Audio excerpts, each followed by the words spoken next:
guys, welcome back to my channel. So I thought I'd do a book wrap up of the month of March, and I read 9 books. They're not in any particular order. So the first one that I read was The Alchemist, and it was very short. You literally fly through that book so fast, and there was like a little story behind it, so you do get to learn something out of it. It's kind of like a self-help book, just not in exactly step by step.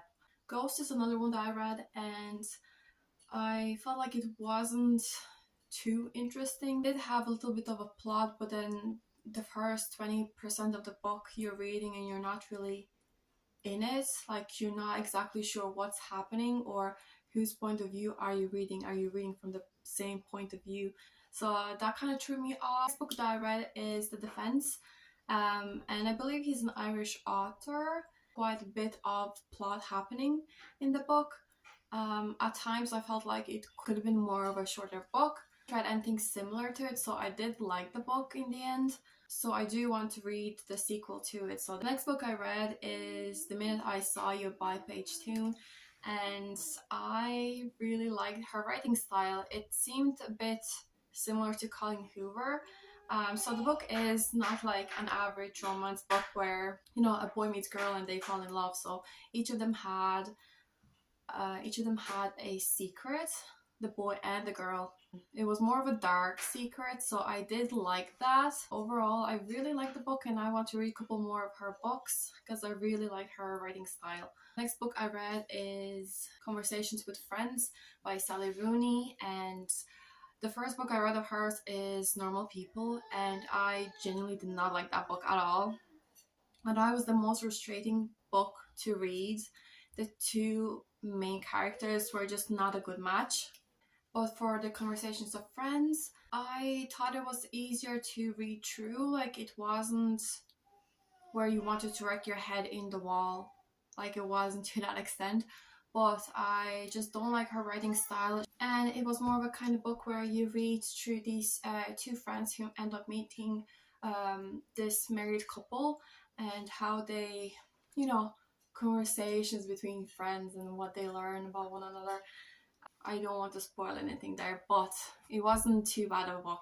The next one that I read is called My Dark Vanessa, and you need to read your trigger warnings before reading it because it was difficult to read at times. And I think the most difficult was the beginning, where she's basically not sure, was it all in her head or was it different to what it really was like. So it comes from 2 points of views, where she was younger, 15, 16, and then the other point of view is when she's much older. But it is still a very important book to kind of read through. It makes you open up your eyes, makes you be more aware, but it definitely was a very dark book to get through. The next book I read is Mexican Gothic, and it was meant to be more of a horror kind of book. In 1950s, I believe, who ends up going to visit her cousin, and she's trying to find out what's the story with her sickness. Is it real? Is it not? What's the story with the house? And it has that very eerie feeling to it. All the nightmares and everything that's happening in the house. And then the big plot twist that happens is mind-blowing. So I did like that book very, very much. The next book that I read is The Housemaid, and I definitely thought it was very, very similar to Verity by Colleen Hoover. It had very big similarities between those two books. It has that creepy feeling to it, and I love both of those books because of that. The last book of the month that I read is ACOTAR, and ACOTAR was a very big vibe. I loved ACOTAR.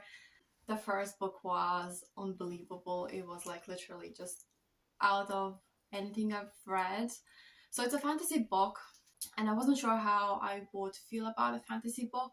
But one thing I'll say, I finished that book and I started on to the second one straight away. Like, I started one of Paige Toon's book, and 15 pages in, I realized I need to know what's happening in the sequel of ACOTAR, and I just literally went to Kindle and purchased the second book, and I started reading it. I could not stop. I was obsessed, and yeah, literally, it's such good book.